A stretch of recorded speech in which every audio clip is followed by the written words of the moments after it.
Ok. Que se vuelvan a unir. Bueno, genial.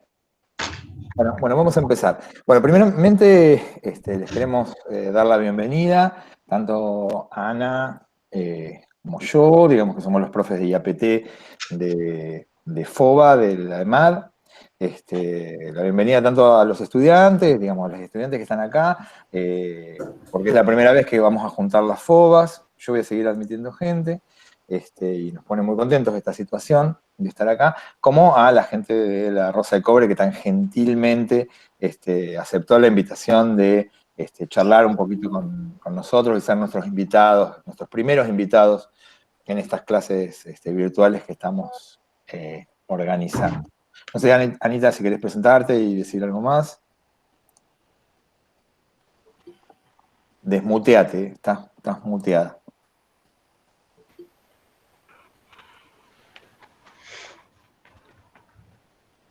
Bueno, fíjate de desmutearte, ¿eh? Tocas tu cara ahí. Ahí estás. Viendo las nuevas tecnologías. Sí, bueno, yo también soy docente de la materia, la doy en otro de los cursos, así que bueno, se nos ocurrió con Leo convocar a un grupo marplatense, porque por ahí en otras clases habíamos convocado gente o viendo obras de Buenos Aires o de otros lados, y nos pareció interesante también convocar a la gente de Mar del Plata, digamos, a la producción marplatense independiente. Así que bueno, se nos ocurrió enseguida cuando teníamos que relacionar, no sé si Diego lo estuvo comentando en realidad de dónde surge la idea, que es ver un poco lo que es el teatro pobre de Grotowski, y a partir de ahí empezar a buscar ejemplos dentro de Mar del Plata, y bueno, se nos ocurrió el grupo de ustedes, que por ahí toma algunos conceptos o algunas bases principales sobre lo que es justamente este tipo de teatro. Y bueno, nos parecía muy interesante generar una charla o una entrevista con ustedes y con los chicos, en donde, bueno, nada, pueden primero presentarse, más allá de que ya estuvimos viendo con los diferentes grupos cuál es el origen de ustedes, y bueno, pero estaría bueno poder escucharlo de las voces de ustedes, ¿no? ¿No se Leo?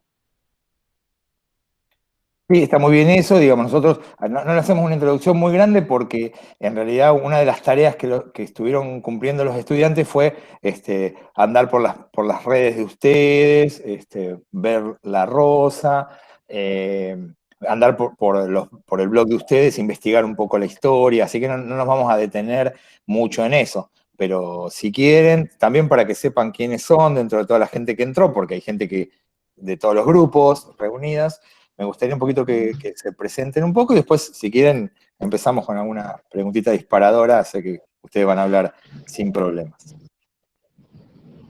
Toma la palabra la persona que... Bueno, empiezo yo. Ahí no sé quién arrancó, pero arranca a hablar nomás. Dale, yo soy José Brito, soy además profe ahí en la EMAD, así que lo único que se me ocurre como puntual para decir que al grupo le hace mucho bien este tipo de actividades, que desde que nos constituimos como grupo hemos intentado no solo producir teatralmente, sino también vincularnos con distintas estrategias en lo que es lo pedagógico. De hecho, el grupo por ahí tiene la particularidad que todos sus integrantes de algún modo estamos involucrados con la docencia o con tareas de enseñanza-aprendizaje, y casi todos y todas en lo específico de lo teatral.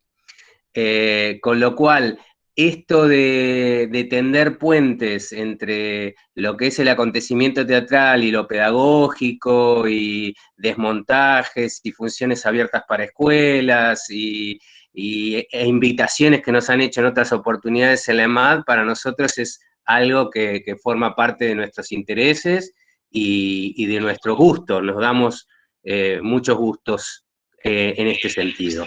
Así que agradecerles la invitación a los profesores y bueno, y algún otro que tome la posta y pueda contar un poquito cómo nos constituimos e ir directamente a las preguntas, porque después el tiempo es cortito, ¿no? El del encuentro, digo. Hola, ¿me escuchan ahí? Bueno, si quieren... Ah, no. Dale, Fedita. Hola. Perdón, es que nosotros nos estamos viendo poco.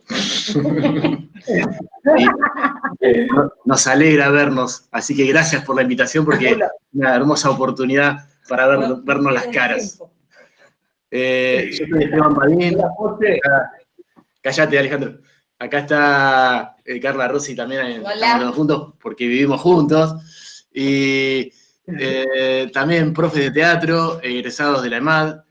Y como decía José Luis, muy interesados siempre de estar compartiendo alguna actividad con la escuela, y lo hacemos todos los años.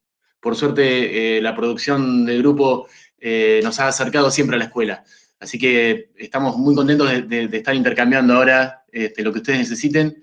Y en mi caso especial, por ser egresado de la querida Escuela de Formación Actoral de la EMAD, estamos muy contentos. Así que acá los dejo con Carla. No mucho más para decir.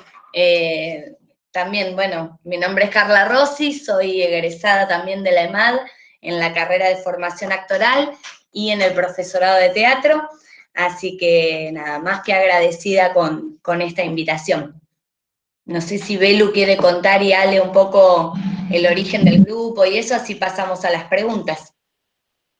Belu. Bueno, ¿cómo andan? Mi nombre es Belén Maneta, soy también parte del grupo La Rosa de Cobre. Estoy con Alejandro Arcuri, también parte del grupo La Rosa de Cobre, también vivimos juntos. Bueno, si quieren, no sé si está conectado el lecho, no sé, así que no sé, porque no los veo acá, pero si quieren puedo empezar a contar un poco la historia del grupo resumida, porque entiendo que si ustedes entraron al blog, ahí estaba disponible también un poco la historia de cómo nos conformamos. Nosotros y nosotras nos conocíamos, algunos éramos más amigos que otros, pero nos conocíamos del circuito de teatro independiente.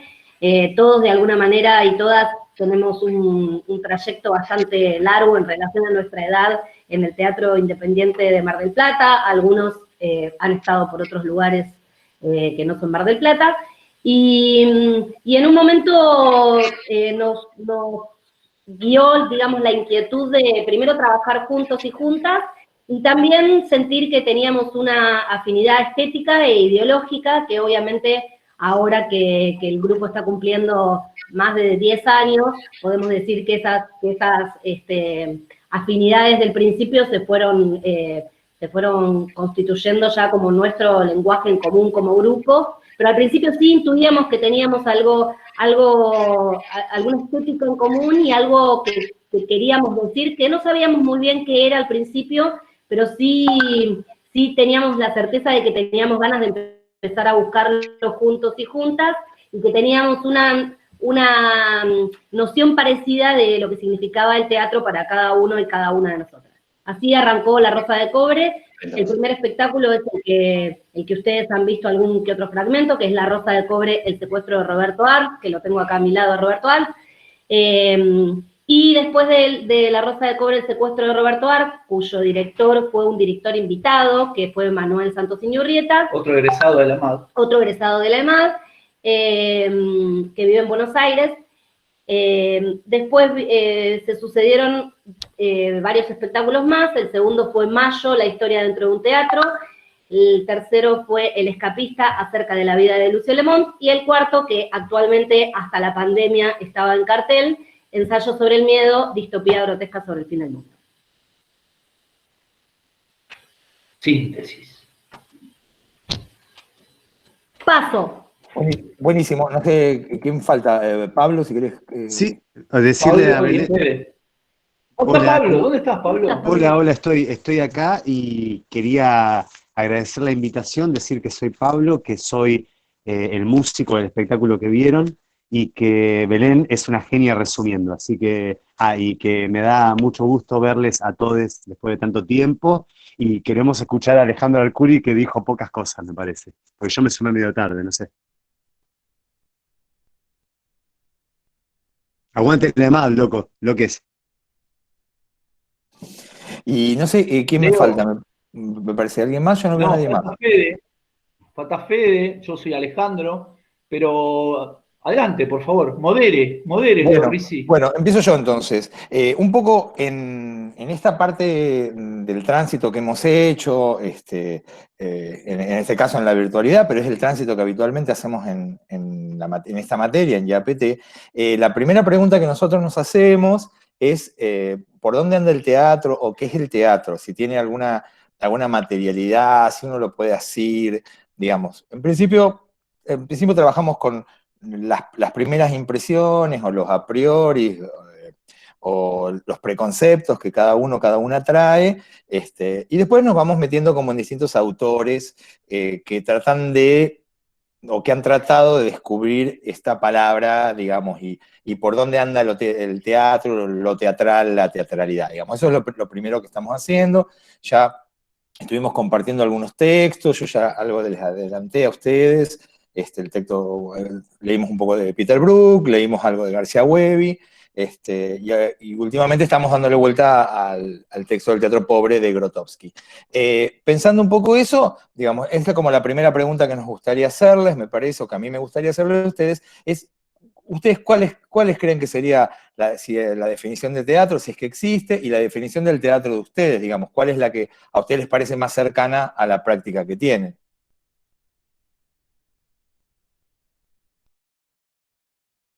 Me las puse difícil, ya sé. Así que la persona que tenga Yo creo que ganas... el indicado para responder esta pregunta es José Luis Britos. Es el que más sabe de todo. El problema que no es tanto que dudamos, sino que dudamos quién va a hablar. Después, una vez que entremos en confianza, agárrense porque somos insoportables. Bien.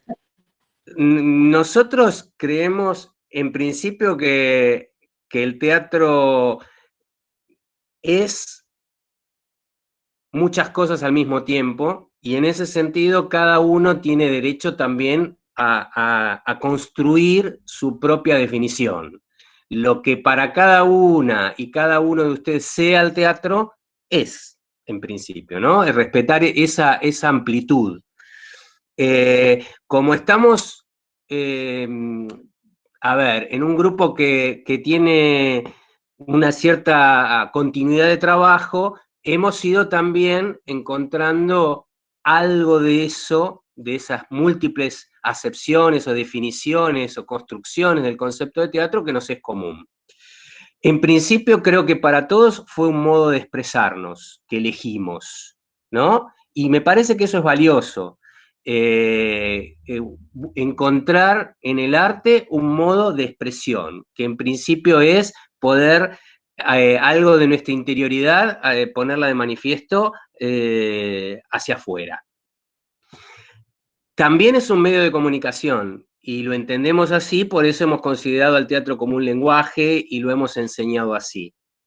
Pero como artistas creemos que ni una cosa ni la otra agota la posibilidad de entender el teatro, y creemos que el teatro es fundamentalmente un acontecimiento, un encuentro, una posibilidad de generar otro mundo posible, que es el de la ficción, y que en ese sentido ahora estamos en el síndrome de abstinencia, porque nosotros podemos expresarnos teatralmente, cada uno en su aislamiento puede encontrar en el teatro un modo de expresión. Podríamos, a través de la virtualidad, generar alguna suerte de lenguaje, ¿no? Nosotros emitiendo, de hecho hay mucho teatro que está circulando con la virtualidad, es decir, bueno, hay algo que es un emisor, que son esos artistas que están enviando un mensaje, hay alguien que los está recibiendo, pareciera que con sus matices la garantía de comunicación está, pero hay algo del acontecimiento que no termina de ocurrir. Y en ese sentido sentimos nuestra propia carencia, ¿no? Como artistas, es decir, estamos muy desesperados por porque esto se supere y podamos ir al encuentro, a ese acontecimiento que necesita de un espectador, que necesita de un grupo artístico y de una copresencia en un mismo tiempo. Eso es el teatro para nosotros. También es una manifestación que nosotros consideramos de una responsabilidad social muy fuerte. Siempre nos sentimos al momento de crear con esa misión como artistas, de dialogar con nuestro presente, de interpelar nuestra historia, de nosotros discutir mucho qué decir y cómo decirlo. Y en ese sentido creemos que también, en cierto modo, nos estamos definiendo teatralmente al asumir que creemos en un teatro al servicio de una transformación de la sociedad. No con la pretensión de llevar adelante una revolución desde el teatro, como en algún momento pudo considerarse que el teatro podía estar al servicio de una revolución, sino decir, creemos firmemente en que nuestras prácticas pueden ser transformadoras y en ese sentido nos interesa cuestionar la realidad como algo construido de una vez y para siempre y decir, no, la realidad es una construcción que se va modificando en el día a día. En ese mundo creo que estamos. A ver si alguien quiere agregar algo más. Yo quiero agregar algo más. ¿Me escuchan ahí? Bien. No, quería, porque también pensando en esto de qué es el teatro y qué es el teatro para uno y qué significa, y pensándolo también desde el lugar de recordarme, y seguramente más de uno se va a identificar con esta situación, recordarme estudiante de teatro y estando en este contexto de charlar con estudiantes de la EMAD. Y, por ejemplo, qué sé yo en mi caso puedo decir que a medida que ha pasado el tiempo, el teatro ha significado diferentes cosas, porque justamente me parece que el teatro, si hablamos de que el teatro es la vida, aunque parezca un lugar común, a uno le va pasando diferentes cosas, al teatro le va pasando diferentes cosas, a la vida le va pasando diferentes cosas, y los contextos van cambiando y uno va modificando su manera de pensar y su manera de ver, su manera de observar. Y yo me acuerdo cuando estudiábamos, que estábamos así como muy radicalizados de que el teatro era uno solo, y había que verlo desde ahí, y todo lo demás no servía. Después cuando egresás pensás otra cosa, cuando armás tu primer grupo de teatro independiente pensás otra, cuando trabajás solo pensás otra, y cuando armás un grupo que tenés la suerte de que se consolide y poder transitar este lenguaje en común, empezás a pensar otras cosas. Entonces creo que en definitiva el teatro no tiene una definición, y me parece que lo importante es, tomando algo que decía Peter Brook, ya que lo nombraron, decía algo así como ama apasionadamente algo y al otro día tíralo a la basura, una cosa así. Me parece que es eso, que todo va cambiando y por ende tenemos que estar abiertos a que el teatro también sea eso. Gracias, José, te quiero mucho.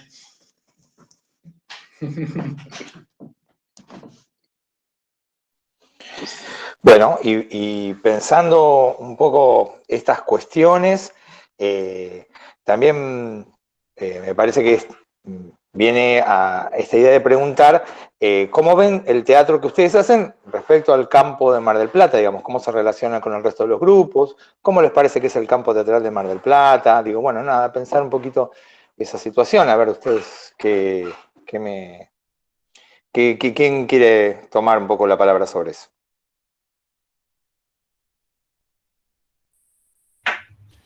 Bueno, si quieren hablar yo. ¿Se escucha? Sí. Sí, yo te escucho bien, Bele. ¿Sí? ¿Me ¿Te escucho bien? Yo te escucho.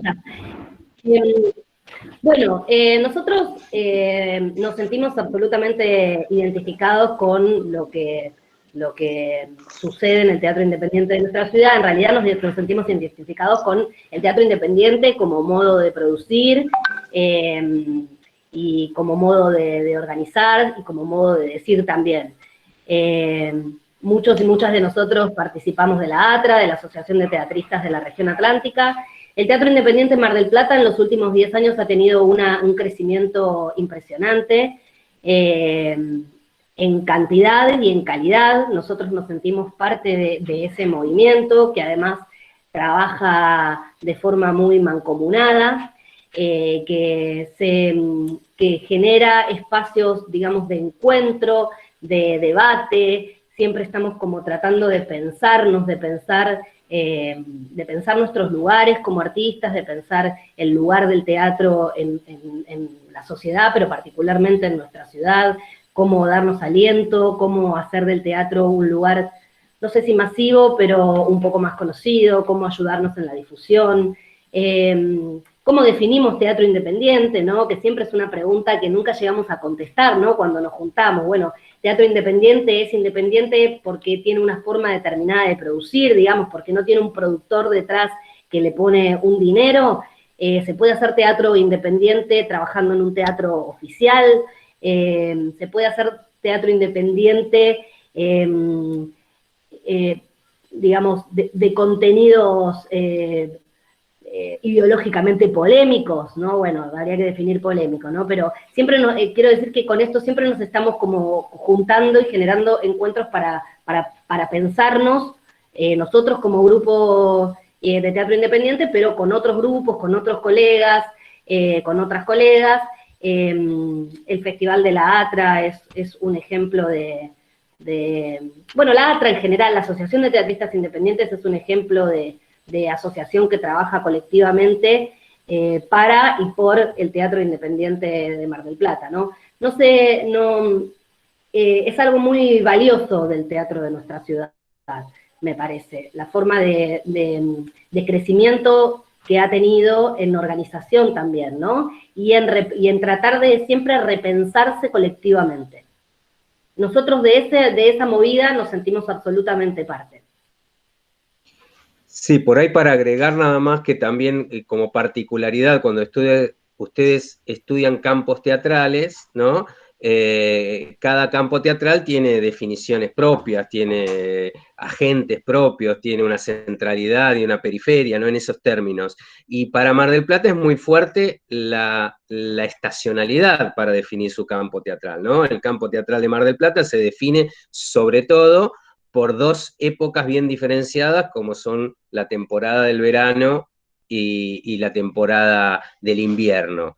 Y en ese sentido, el teatro independiente producido desde Mar del Plata ha ganado mucho en presencia, en cantidad de espectadores, en cantidad de propuestas, en calidad artística, en reconocimiento, frente a lo que era no hace tantos años atrás una actividad muy subsidiaria, digamos, del teatro que venía en temporada, que entonces la capital del espectáculo y todo lo que en cierto modo sigue sucediendo, pero que ya no forma la centralidad del campo teatral en Mar del Plata. El campo teatral en Mar del Plata lo ocupa el teatro independiente, los 12 meses, también atravesado por la invasión de esos 60 días de producciones y algunas otras durante el resto del año, pero esto es reconocido inclusive por gente de fuera del teatro independiente marplatense, ¿no? Como esto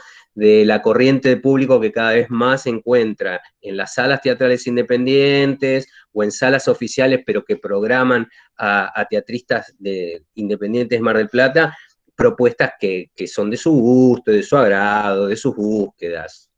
Esto es bien interesante, me parece, y abre un futuro más prometedor para tanto estudiante como hay en la actualidad, que tampoco era algo que ocurría años atrás, ¿no?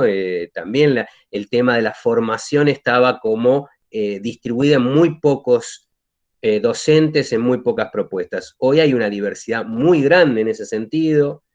Creo que también podríamos hablar de cierta autonomía frente a otro campo teatral tan poderoso como el de Buenos Aires, que si bien sigue siendo un faro, sigue siendo un lugar deseado para muchos teatristas, y está muy bien, es lógico que esto sea así, también es cierto que no es la única opción para el desarrollo, sobre todo artístico, de un teatrista.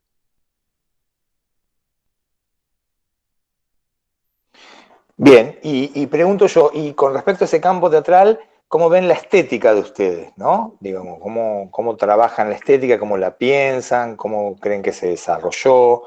Digo, pensando un poquito de eso, y cómo juega el actor, la actriz en ese juego del teatro que ustedes hacen, de la poética que ustedes proponen.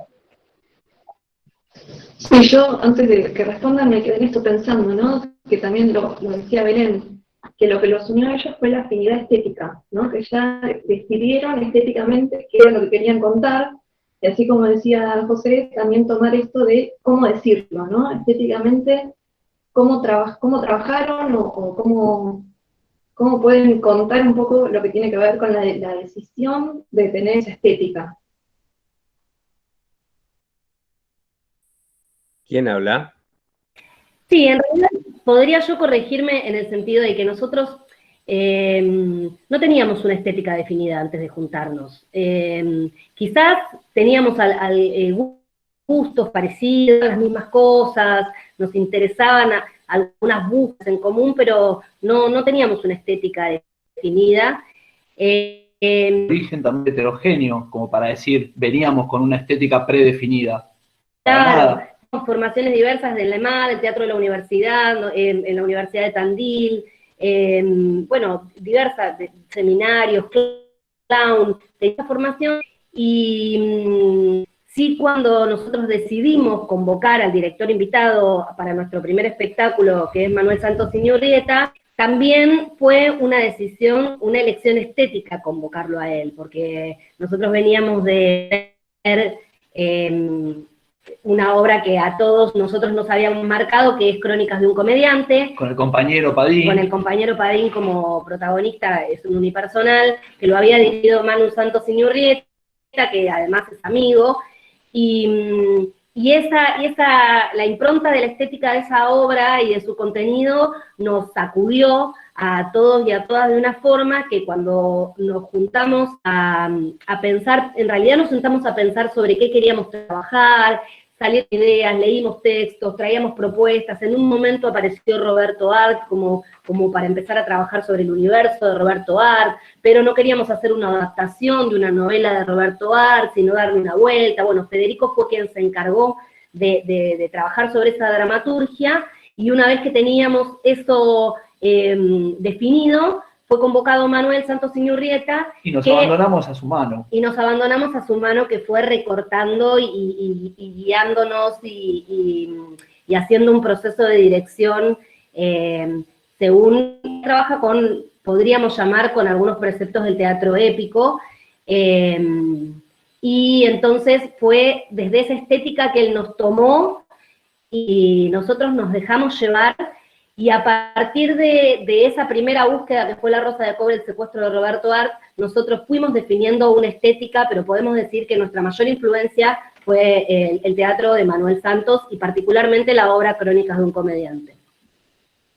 Totalmente, y si bien la evolución del grupo líneas definidas, también es cierto que entre las propias obras del grupo han habido diferencias estéticas, y también visiones del mundo y visiones de puesta, etc. En ese sentido tampoco me parece que no estamos inmersos en una rigidez estética que es la que nos guía y nosotros vamos detrás de esa estética. Más bien es un proceso que se va definiendo en relación al material también con el que se va contando. Pero de eso puede hablar gente que sabe más que yo. Bueno, mientras esperamos a que venga esa gente.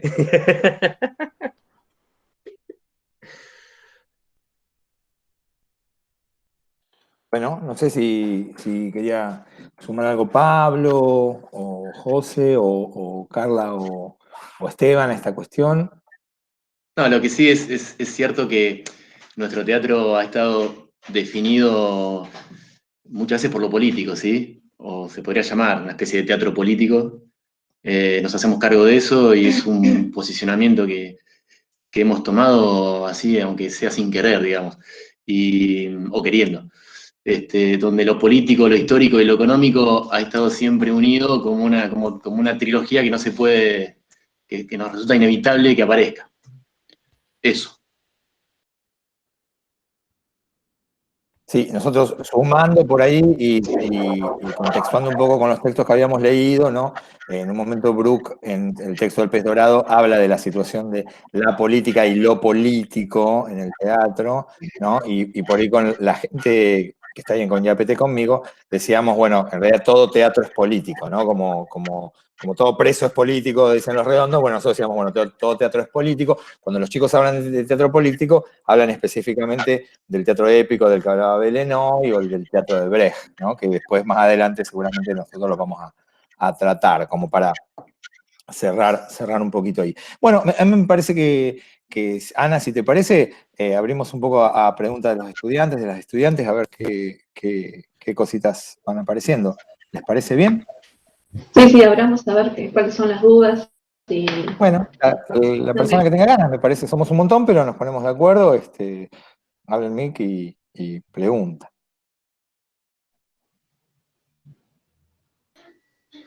Hola, sí, me gustaría empezar yo. Dale, Frank. Dale. Bueno, ahora veo que Belén respondió a mi pregunta, la de cómo se formó el grupo y desde cuánto existe, se ve que ya lo respondió. Bueno, entonces quería decir otra pregunta.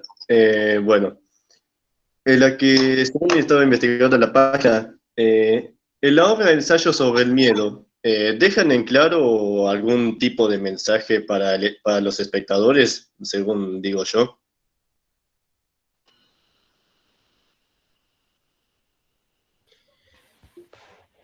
Bueno, mira,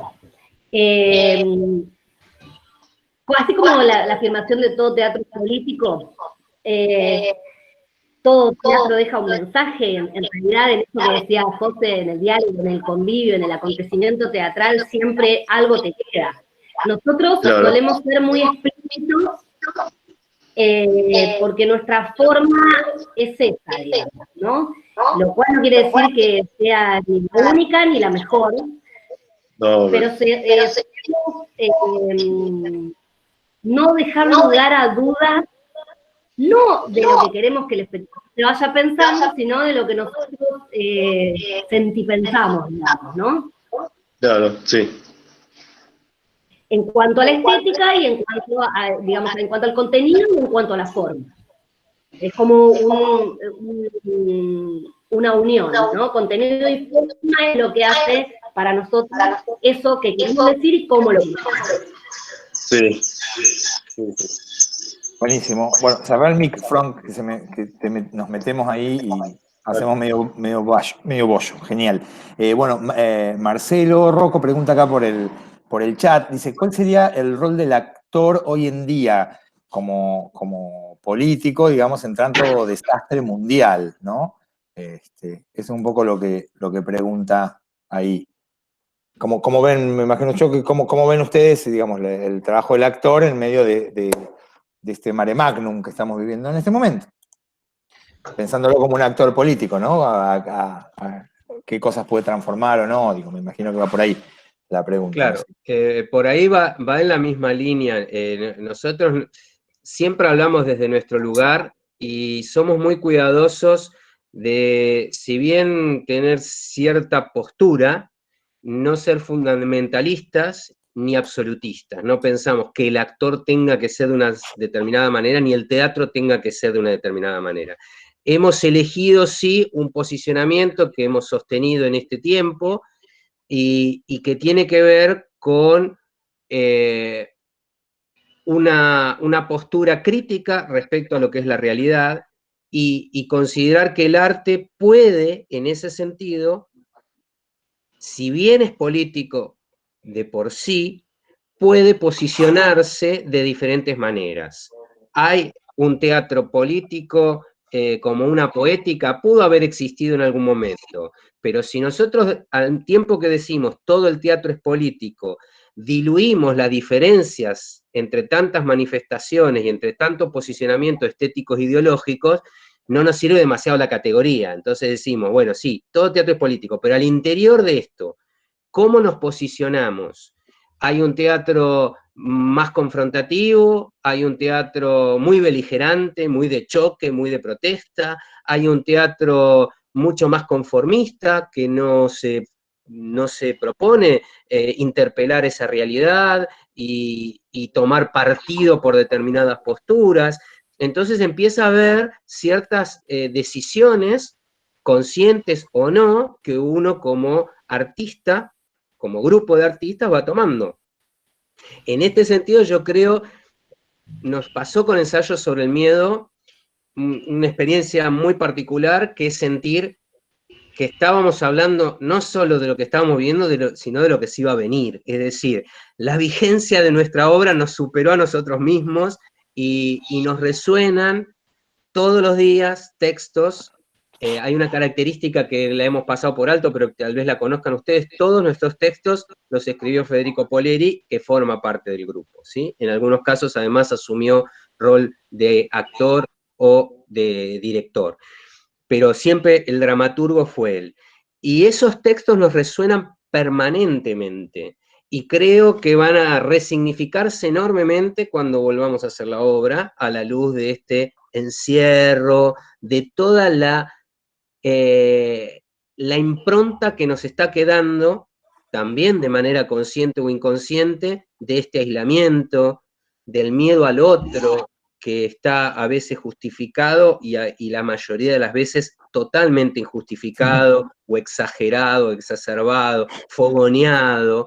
Entonces, nosotros creemos que estamos cumpliendo el rol que tenemos que cumplir, que es hablar de nuestro presente de una manera metafórica, porque somos artistas, no estamos haciendo un discurso político convencional, sino que nosotros elegimos un lenguaje y una forma de metaforizar esa realidad, pero no podríamos decir qué tienen que hacer los demás. Creemos que hay poco margen para la indiferencia, pero es lo que creemos nosotros. Déjame completar. Sí, por favor. Una cosita. Si algo nos hemos dado cuenta, me parece, a lo largo de todos nuestros espectáculos, es que más que dar respuestas a determinados cuestionamientos, tenemos la sensación de seguir abriendo preguntas. Y digo, más allá del carácter anticipatorio que tuvo Ensayos sobre el Miedo, me parece que en la misma obra, de alguna manera está planteado un final abierto, más que respuestas a cada interrogante que nos vamos haciendo, ¿sí?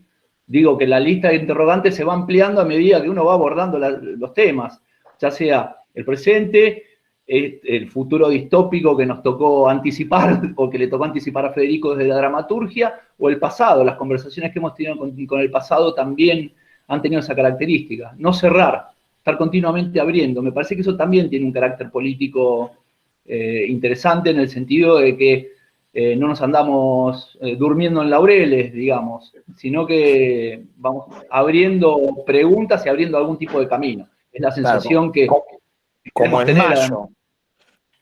O como en El Escapista también, Leo. O en El Escapista, claro, que hablaban sobre el pasado. Claro. Bien. Con Roberto Arte, de alguna manera, también es una charla con el pasado, pero un poquito más abierta porque tiene otra característica la obra, digamos. Pero sí, en el caso de Mayo, El Escapista... Sí, perdón. Ya que estás hablando de La Rosa, Ale, acá hay una pregunta que tiene que ver con cuál fue el escollo más importante que se encontraron en el proceso, si es que hubo alguno, ¿no? Digo, ¿cuál fue lo que más complicó, lo que más costó? Esa es. Difícil de responder, porque el proceso fue bien largo y bien amplio en muchos sentidos. Pero yo tengo uno. A ver. El director vive en Buenos Aires. Una dificultad. Entonces, esa era una dificultad porque Manu venía y nosotros por ahí estábamos ensayando en el América Libre, que fue nuestro lugar de origen como grupo, en el Centro Cultural América Libre, que forma parte de nuestra historia como grupo. Y Manu venía y por ahí estábamos el domingo ensayando 8 horas, sábado, domingo, 8 horas, y después por 15 días quedábamos Solaris, y con algunas tareas, y después venía Manu y volvíamos a hacer jornadas que a veces eran interminables. Éramos todos más jóvenes, ¿eh? Claro. Bueno, esa yo creo que fue, no sé si una dificultad, pero sí fue una intensa manera de comenzar, ¿no? Con ensayos de jornadas agotadoras y con esta espacialidad entre el director que venía una vez cada 15, bueno, no recuerdo si fue todo el proceso así, pero fue un proceso largo como de un año, sí, un más año. de 8 meses, sí, 9 meses ensayando. Y además, digamos, tiene un prólogo que es toda la elección del material, que además eso sí que fue, digamos, fue trabajoso en cuanto a lo sistemático de los ensayos, ya en el proceso de ensayo de la obra. Pero tenemos, digamos, para mí es algo muy grato, que es haber generado una obra de cero. Éramos 7 tipos sentados, 7 personas, hablando de lo que nos gustaría, hacia dónde iríamos, aportando material. Eso es un obstáculo en sí mismo y a la vez es un gran impulsor de la acción, ¿no? Y acá cierro, amigos.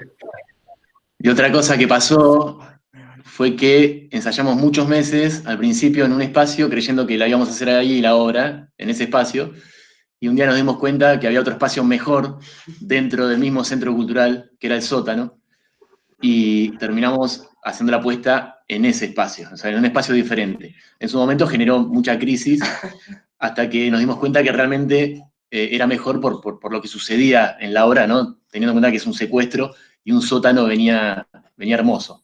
Así que... Sí, yo la vi muchas veces y era el lugar donde más me gustó, me encantaba ahí como sucedía. Y creo que es la versión que vieron los chicos, ¿no? Me parece que finalmente el registro de video era en el sótano. El del sótano. Sí. Bueno, les leo una pregunta de Luciana. Dice, Grotowski habla de la pobreza del teatro como los elementos considerados innecesarios en la escena. Y el teatro de Brecht habla de la hipermediación que se crea en la implementación de los elementos de la representación teatral. ¿Cuánto del teatro pobre hay en el teatro épico? Si es que hay algo, digo.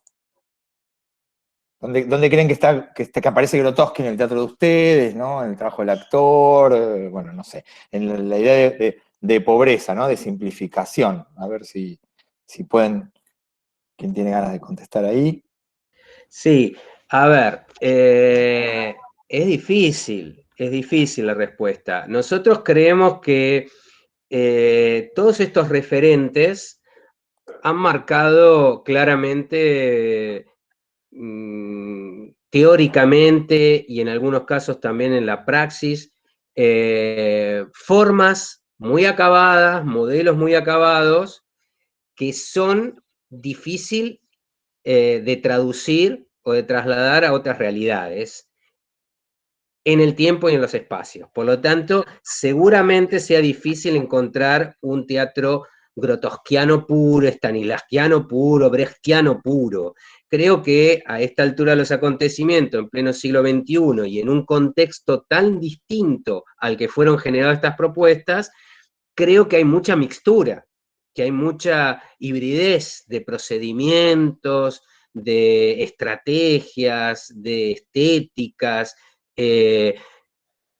Todo el teatro independiente, en cierto modo, a ver, y acá hacemos un recorte, pero el teatro independiente, en cierto modo, está tomando lo central de Grotowski, que es decir, para que ocurra, solo es imprescindible un actor, una actriz, un espectador y un ente poético que se genere ahí en el medio. Un algo para decir, no le llamemos mensaje para no caer solo en la semiótica, pero solo eso es suficiente. El teatro independiente en todo el mundo, el teatro independiente que se reivindica como tal, se nutre de eso, de esa aseveración. Es una postura, es decir, todo lo demás podría faltar y el teatro seguiría existiendo, porque tiene su razón de ser en esa tríada de cosas.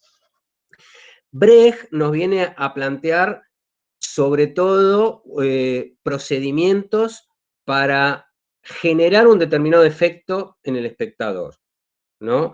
Que tiene que ver con algo de lo que él detectaba en ese momento, que era cierta alienación que producía la ilusión teatral, es decir, como mirar esa realidad como quien observa, pero que no no, que esa realidad está acabada, terminada, cerrada. Y en ese sentido, nosotros nos apropiamos mucho más, a través de Manuel, de esos procedimientos del teatro épico, que de, si dijéramos, estamos enrolados en una propuesta grotowskiana. ¿Se entiende? Y esto también contesta, creo que lo que Ana preguntaba al comienzo, más o menos vamos por ahí. Nuestro lenguaje se nutrió mucho más en un principio de la impronta de Brecht, y por eso ustedes con el tiempo irán detectando y les irán cerrando algunas cosas de la propia puesta en escena o del trabajo, cómo están trabajados los personajes. Esto es interesante porque por ahí preguntaban el trabajo del actor y de la actriz, ¿no? Nosotros, a la par de construir una dramaturgia, porque era de Federico, pero era un esbozo que se fue modificando, también partimos de personajes de la nada. Y eso es de una riqueza para las actrices y para los actores enorme. Es decir, poder crear una criatura que no estaba preconfigurada desde la dramaturgia. Porque si bien los personajes tienen resonancias con la novela de Roberto Arlt, en la cual un poco se basa nuestra dramaturgia, que es Los Siete Locos. Disculpe que le interrumpa. Sí, perdón, no sé quién habla. Sí, acá, Yamina Fresh. Sí. Yo tengo una pregunta para hacer, que lo escribí en el chat y me gustaría que me contesten, que la voy a volver a preguntar. Que no es... Sí, ahora iba a llegar, porque había una antes, Chinita, por eso no la hice. ¿Está? Como quieras, si querés hacerla, y si no, hay una después. Hay una antes que la tuya, digamos. ¿Me escuchaste ahí? Igual yo ya me perdí, así que yo ya cerré esa. La respuesta anterior ya está cerrada. Seguimos, Leo, como te parezca. Bueno, dale. Ahora acá tengo la de Chinita Fresh, pero hago la de Noé primero, que habla del... nosotros leímos un texto de Brooke que se llama El pez dorado, donde él cuenta que entre el actor y el espectador se genera una comunión tan grande donde aparece, él hace esa metáfora, un pez dorado, ¿no? Y preguntan por eso, ¿cuándo sienten la comunicación con el público? ¿Cuándo les parece que aparece ese momento que es único del pez dorado? Un poco responden eso si les parece, después vamos a la pregunta de Chinita.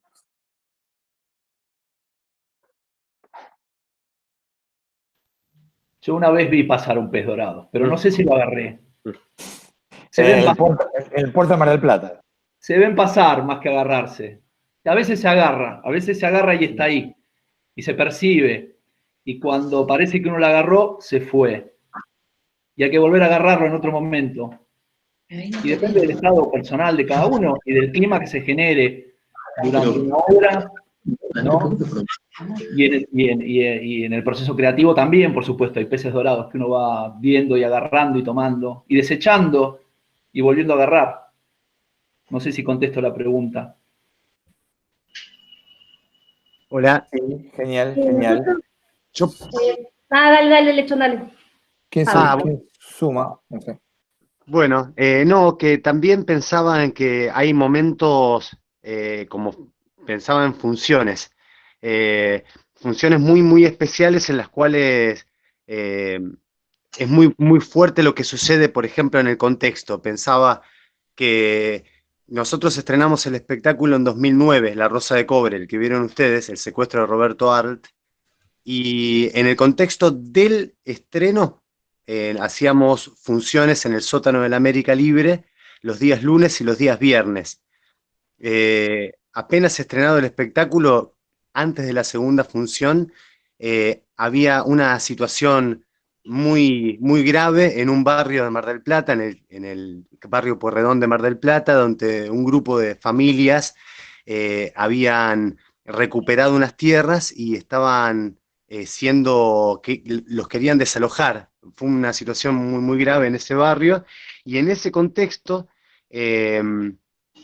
hubo un grupo de personas, que estaba aportando porque muchos de nosotros no solo somos docentes, sino que también en muchos casos también somos comunicadores o militantes sociales. Entonces estábamos como involucrados en esa situación, y llegamos pudimos salir del barrio y del, digamos, de la situación que permitía que un grupo de personas no pueda llegar al teatro porque estaba involucrada en esta otra situación, acompañando a estas familias. Ese día llegamos y con mucha adrenalina, y todo el resto del grupo también estaba muy involucrado anímicamente y afectivamente con lo que estaba pasando, porque había miedo de que ahí se arme una situación de violencia a la cual nos haría pelota. Bueno, hicimos la función de esa noche en el América Libre, y fue una función que te puedo decir que hubo un ida y vuelta, una comunicación, un convivio, una cuestión muy energética, no solo entre nosotros como grupo, sino con toda la cantidad de gente que estaba en ese teatro. Después, muchos de nosotros salimos de la función y fuimos hasta el barrio, y recuerdo que bueno, compartimos lo recaudado en esas funciones, para un fondo de huelga, pero quiero decir, esa función en ese teatro fue una de algunas que te podría decir que realmente sin el público del otro lado también involucrado con lo que está pasando, eso, se mueve todo. Sí, recuerdo... El pez dorado apareció ahí, ¿eh? Es lo mismo, que hay funciones en particular donde quizás nosotros estamos más involucrados con el contexto de esa función y sabemos que el espectador está involucrado o involucrada con el mismo contexto, y ahí hay un gran pez dorado. Pienso en una función que hicimos para Teatro por la Identidad también, pienso en la función de ensayo sobre el miedo que hicimos en la Piazzolla para poder irnos a Ecuador, y pienso en la función que hicimos en Ecuador en estado de sitio. Nosotros fuimos el año pasado a hacer ensayos sobre el miedo al Festival de Cuenca, en Ecuador, y unos días antes de que nosotros tuviéramos la función se armó una revuelta importante en Ecuador, que seguramente ustedes han visto por la tele, y además de correr de la policía y de tener que refugiarnos en una casa, y que era todo muy, muy loco, porque era como la obra dentro de la obra, hicimos la función en el marco del festival en estado de sitio, ¿no? Una obra como ensayo sobre el miedo. Entonces ahí, en ese tipo de funciones, es donde lo que viene y lo que va del público, y también tiene que ver con un estado nuestro, es un pez gigante. Una ballena dorada. Viene Poleri. Bueno, leo una más. Está Federico Poleri con nosotros. Buenas. Disculpen. Hablamos muy mal de vos hace un rato, así que ya está todo dicho. Estamos un poquito con preguntas. Leo la pregunta de Chinita, que no sé si está. Dice: tengo una pregunta no menos importante, y me gustaría mucho que cuenten en la escena de La Rosa de Cobre la utilización de la luz en plena oscuridad, cómo se alumbraba en el pleno rostro, digamos, un poco, si hay ahí, pensando en estética también lo que decía Ana, si hay una búsqueda ahí en el trabajo con la luz. Bueno, me parece que se relaciona mucho con lo que hablábamos de lo espacial, del espacio, de la apuesta, de lo que nos pasó cuando fuimos a ese sótano, lo que nos pasó también, obviamente, con el tratamiento de la luz, de cómo cortaba a los personajes, de las sombras, de lo que nos generaba a nosotros en principio, vernos de esa manera, en ese contexto de oscuridad y de sombras, que me parece que es algo que tenemos que tener muy en cuenta al momento de visualizar un espectáculo. Que hay aspectos que son tan o más importantes, o tan importantes como los actores, como el trabajo del actor, como la actuación, como la dramaturgia. Tiene que estar todo al mismo nivel y hacer todo lo mejor posible. Y con la luz nos pasó eso, además que ahí entra también las formas de producción, porque nosotros hicimos todo a pulmón en ese espacio, armamos no solamente las luces y colgamos todos los tachos y los autodirigimos y prueba y error, sino que además armamos el teatro en su totalidad, hasta las tarimas hicimos. Entonces, bueno, nada, todo fue un trabajo donde todos los aspectos estilísticos o estéticos tuvieron el mismo nivel de importancia, ¿no? Entre ellos, la puesta de luces. Bien, buenísimo. Leo algo más. PNKG dice, contaron que muchos son egresados del EMAD, me encantaría saber que nos dejen recomendaciones para nuestra formación, que empezamos de una forma tan extraña en base a sus experiencias. Saludos y gracias por la charla.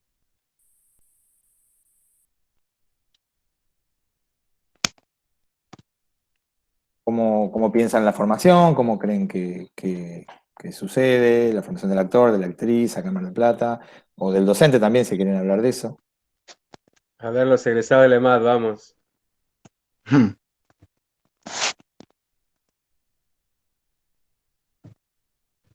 No, yo acabo de hablar, así que hable otro, ¿eh? U otra. Bueno, yo no puedo... soy egresada de la EMAD. Claro, tienen que ser los egresados de la EMAD. Carla. Claro, bueno, pero soy egresada de una... Bueno, no importa. ¿Cabrón?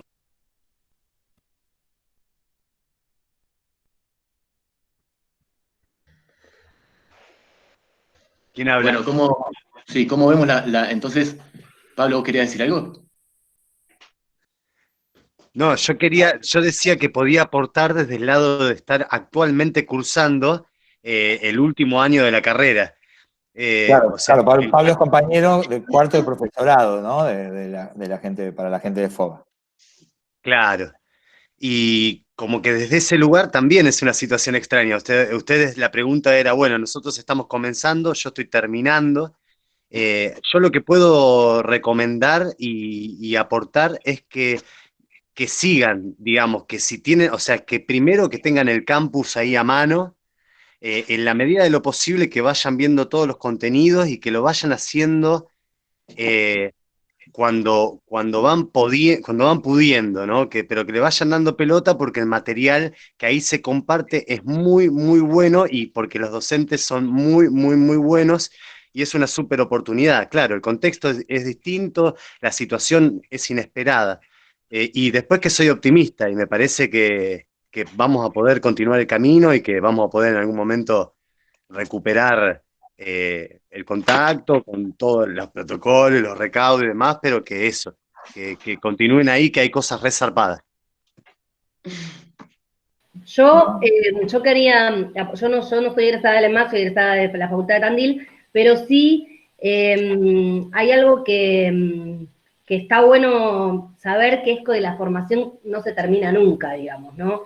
Que un título no hace a un actor, una actriz, ni a un docente tampoco, ¿no? No es lo que hace a la profesión el título, sino la búsqueda permanente y que no se queden solo con la formación de la escuela en cuanto a la formación actoral, sino que también traten de buscar seminarios. En Mar del Plata hay mucha formación teatral, y de a poco también, mientras más uno hace, también se da cuenta de qué es lo que más le gusta, ¿no? Entonces, de siempre estar con la inquietud de seguir formándose y nunca decir, bueno, listo, soy actor, ya está, soy actriz, ya está. Y el día que dijiste eso, terminaste. Bueno, sigo leyendo otras preguntas que hay por acá. Juliana, preguntan cómo ven el teatro ustedes como complemento de otros teatros que hay en Mar del Plata. ¿No? Dentro del campo teatral, ¿cómo es el grupo de ustedes con respecto a otros que están en la ciudad? Sí, en realidad ahí en el chat ella retoma algo de lo que hablábamos del absolutismo, del fundamentalismo, de decir que el teatro es uno, ¿no? Y me parece que en ese sentido nosotros creemos que los teatros dialogan. El teatro que nosotros hacemos dialoga con otras formas de hacer teatro, que circulan otros discursos, otras estéticas, otros circuitos, otras prioridades, otras formas de producción. Por lo tanto, lo que no alentamos es a tener una mirada tan circunscripta, de decir, esto es teatro, esta es la forma que hay que hacer el teatro, sino que es la forma que hemos elegido nosotros, y que va mutando en estos 10 o 12 años que hace que estamos juntos, y que a nosotros nos han atravesado un montón de variables que hace que también revisemos nuestras propias prácticas y las volvamos a discutir y sintamos que así como la formación no se termina nunca, la vida de un grupo que tal vez no imaginábamos en un comienzo con esta estabilidad en el tiempo, también va mutando y va cambiando y se va transformando a la par de las inquietudes al interior del grupo, a la par de los cambios sociales que se van produciendo. En ese sentido me parece que permanentemente nos sentimos complementarios de tantos otros grupos de teatro y de formas de hacer teatro que circulan en la ciudad y también a otra escala, a nivel nacional, a nivel internacional, ¿no? Nos consideramos una piecita de un rompecabezas que por suerte es infinito y que se va rearmando todo el tiempo. Y ya que estás con eso, José, la pregunta siguiente habla un poco de esto, de la grupalidad, esto que estás hablando vos. Si se manejan de manera horizontal, pregunta Florencia, si tienen lugar de ensayo, cómo producen, con respecto a los fondos, digamos, cómo sería el tema de la financiación. Por ahí puede intervenir acá el compañero Poleri, que ya que ha llegado más tarde, puede hacer su aporte. Que se la está llevando de arriba hasta ahora. Claro, porque la horizontalidad en el cobro después se tiene que traducir en la responsabilidad de haberse distribuido las tareas. Entonces, vamos a pasarle una cuota acá al compañero Poleri. Bueno, buenas, disculpen, tuve un inconveniente, no pude conectarme antes. En principio, agradecer también la invitación y el interés, así que encantado de estar acá charlando con ustedes. Bueno, sí, ahí veía, bueno, en la pregunta que cómo funcionamos como grupo. Efectivamente, somos un grupo muy horizontal. Es una característica un poco del movimiento del teatro independiente, ¿no? En general, las grupalidades tienden a eso, pero es cierto que hay grupalidades que trabajan con más horizontalidad que otras.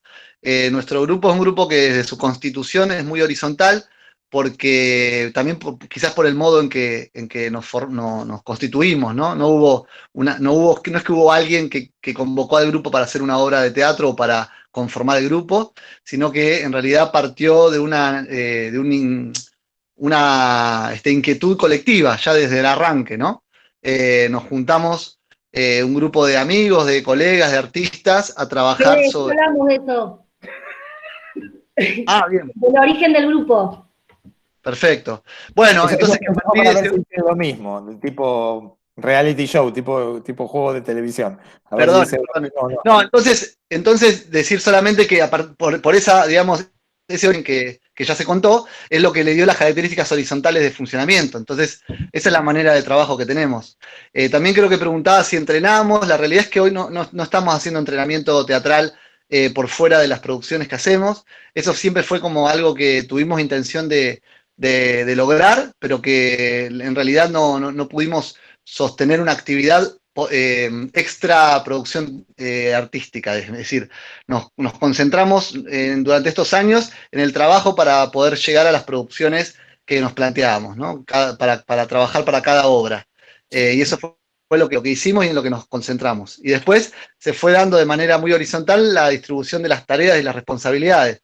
Entonces, por ejemplo, se fue alternando, como habrán contado ya, supongo, el distinto tipo de direcciones. Y bueno, un poco ese es el manejo. No quiero avanzar más porque por ahí ya se dijo. Pero hay una pregunta con esto de que si el director es aleatorio, digamos, ¿cómo llegaste a la dirección, Fede? Si querés contar eso. Bueno, hay una pregunta de Gonzalo con eso.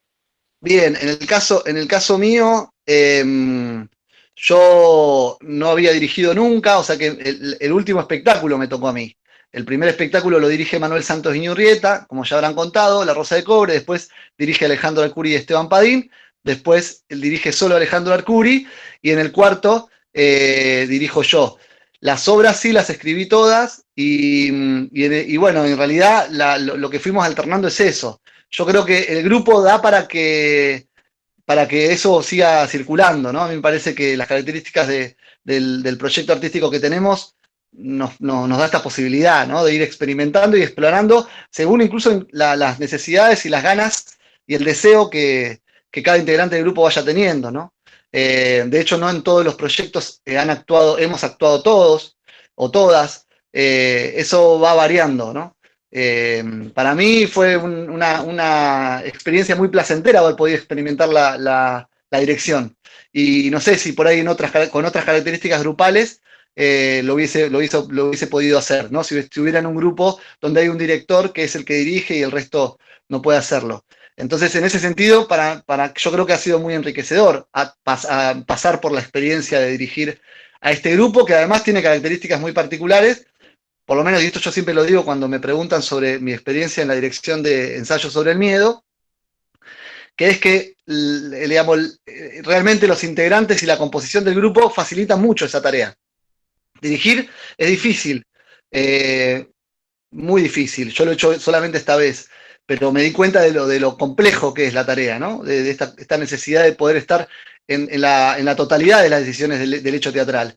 Y cuando tenés un grupo con individualidades, con tanta formación, con tanto talento, digo yo también, y además que son buenas personas y que realmente te hacen la tarea como mucho más fácil. Esto no lo digo por elogiar a mis compañeros gratuitamente, lo digo porque lo siento de verdad, porque realmente en el quehacer teatral, digamos, la composición humana de los grupos es fundamental. Uno habla con experiencia en donde se conformó un elenco en el que hay rispidez, en donde no se construye de una manera sana, donde no hay esta sensación de que somos parte de un colectivo que trabaja con un mismo norte, un mismo objetivo, y eso complica mucho la experiencia, ¿no? Y hace que no sea placentera. En nuestro caso yo encontré mucho hacer en la tarea, a pesar de las dificultades que supone, y yo creo que en gran medida es por las características artísticas y humanas de mis compañeros. Yo quisiera agregar algo, si es posible, que tiene que ver con cierto prejuicio con los que enfrentamos la tarea. Digo, las situaciones ideales no existen. Y uno podría pensar que idealmente es mejor que no sucedan ciertas cosas. Y la práctica te demuestra que es parte del trabajo nuestro, ¿no? Compatibilizar ese ideal de grupo con esta realidad de grupo. ¿Cómo llegamos, preguntaba Florencia y quedó pendiente ahí, cómo llegamos a sostener la grupalidad durante tantos años? Yo siempre digo que porque no nos propusimos sostenerla durante tantos años, sino porque convinimos en un momento y nos queremos mucho, nos respetamos mucho, que eso es vital a la hora del director. Me parece que el director, si hay algo que hemos sido, es respetuosos con el rol del director. Y en ese sentido, facilita mucho el trabajo, ¿no? No entrar en cuestionamientos que son estériles, que muchas veces hablan más de las propias inseguridades, y decir, bueno, nos entregamos a un modelo de dirección que fue cambiando. Los que hemos pasado por las 4 obras y nunca dirigimos, sabemos que cada uno le fue poniendo su impronta, su modalidad de trabajo, sus gustos, y poder confiar mutuamente en eso, creo que es un ingrediente muy fuerte. Digo, cuando uno no se atreve a dar consejos porque justamente tiene que ver con la realidad de lo que nos tocó transitar a nosotros, pero hay que animarse a esto, ¿no? Decir, bueno, ponemos un voto de confianza y vamos a asumir ese riesgo juntos, sentir que todos estamos juntos en esta. Y yo por ahí desde afuera te complemento que también es interesante ver cómo, aunque haya distintos directores, hay una idea general, ¿no? Que trasciende las personas, pero a su vez las personas son los condimentos. Así que eso es todavía más interesante como cóctel, digamos, me parece. Sí, digamos que no por casualidad se lo eligió Manuel en el primer caso, que era un director invitado, y después han sido siempre integrantes del propio grupo, con lo cual tampoco es que nosotros dijimos, bueno, viene alguien que no nos conoce, que viene con una propuesta. Claramente eso está allanado, mientras sigamos trabajando juntos está allanado, porque hay un montón de acuerdos, una historia en común, que bueno, que es nuestro propio acervo. Ahí tenemos 2 parejas que no es que han violado la cuarentena, sino que son matrimonios en la vida real, y eso también es una característica, digamos, del grupo, y que hizo que la dinámica del grupo la incorporara a su propia lógica de funcionamiento, digamos, ¿no? Claro. Bueno, vamos a ir terminando, si les parece, así no abusamos tampoco de los chicos, de su tiempo y de sus ganas y de estar acá. Valentina, tenías una pregunta, creo, no la escribiste ahí en el chat, no sé si la querés hacer ahora, o ya está contestada. Hola, ¿se escucha? Sí, te escuchamos. ¿Se escucha? Ah, bueno, joya. No, yo, bueno, por ahí ya quedó un poco atrás, pero estaba pensando como en esta cosa de como la idea del pez dorado está en relación a lo que sucede entre el público y los actores, digamos, y pensarlo en relación a qué pasa, como decía Belén, me parece, cuando existe un compromiso político por parte del grupo con la situación actual.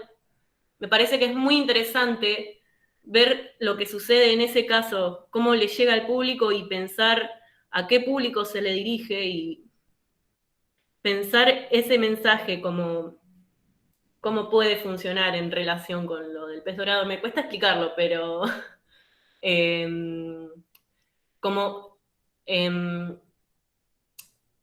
alcanzar el pez dorado desde el compromiso político, digamos, ¿no?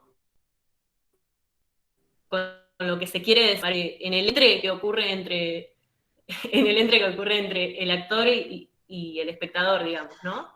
No sé si me explico. Sí, yo creo que para nosotros esos momentos son alcanzar el pez dorado. Seguramente Brooke lo hace una imagen o se apoya en una imagen que es lo suficientemente amplia y ambigua como para que cada uno también la pueda resignificar, ¿no? Y otros encontrarán que alcanzan ese pez dorado en otras circunstancias.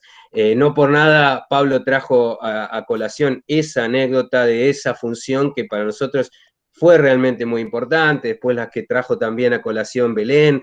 Es decir, si hay algo que nos identificó desde un comienzo fue este compromiso que nosotros asumimos desde nuestro rol de artistas. Sin renegar nuestra condición de artistas, creemos que estamos al servicio de algo que nos excede, y en ese sentido alcanzamos el pez dorado cuando sentimos que como artistas estamos diciendo lo que queremos decir en el momento que lo tenemos que decir, que hay un público que lo recibe porque se ha producido esa magia y esa posibilidad de tender un puente entre esos espectadores y nosotros. Cuando se dan esas circunstancias que el contexto además parece que vos decís, bueno, la obra fue escrita para este contexto, sentís que qué bueno poder estar en este momento diciendo lo que quiero decir de la manera que lo estoy diciendo y en este lugar y en este tiempo.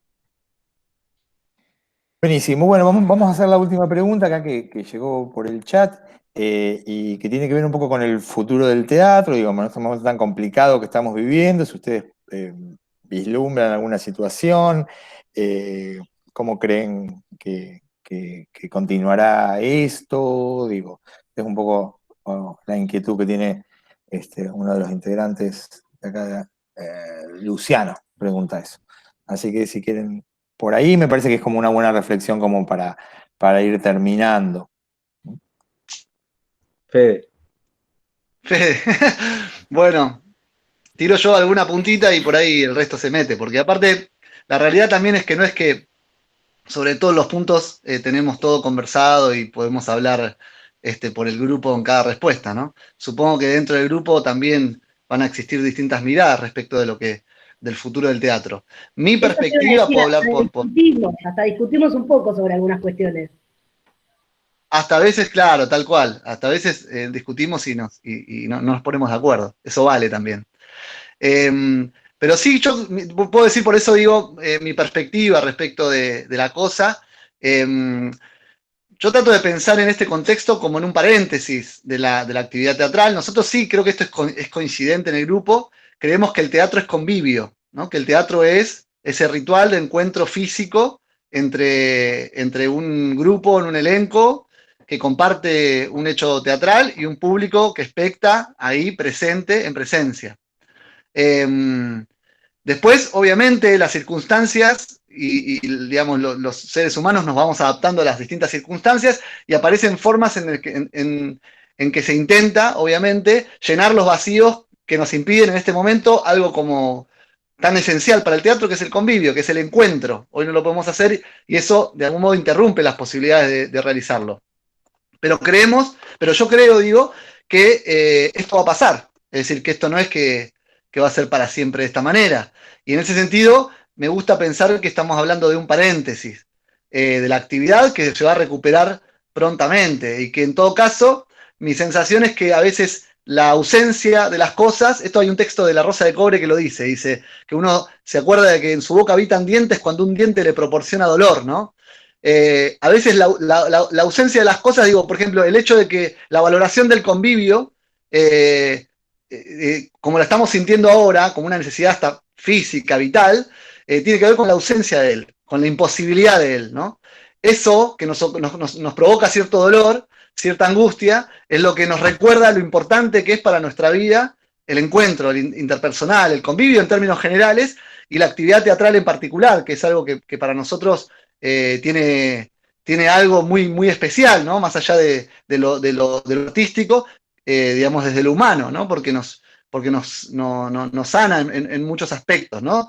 Porque construye comunidad, porque construye un montón de cosas que el sistema en el que vivimos empuja hacia otra cosa, ¿no? El sistema que vivimos empuja, perdón, y me pongo a bajar línea, pero el sistema en el que vivimos nos empuja hacia el aislamiento, hacia una idea de el sálvese quien pueda, de cada uno, digamos, tiene que hacer la suya y hacer los méritos para hacer su camino, y el teatro viene a decirnos siempre, a enseñarnos lo contrario, ¿no? Que en el teatro hay un proyecto que siempre es comunitario, que es colectivo. En el teatro la individualidad siempre está integrada a un bien común, que es el hacer ese proyecto, llevarlo adelante, que salga bien o mal, depende del conjunto, no de una individualidad.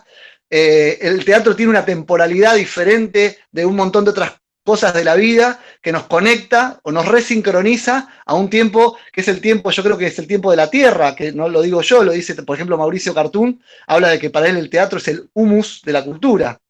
Él lo dice haciendo una metáfora con los tiempos de la tierra, y esa otra temporalidad que ofrece el teatro, para nosotros es sanadora en muchos aspectos, pero además es reveladora de lo que esencialmente necesitamos para vivir y para ser felices.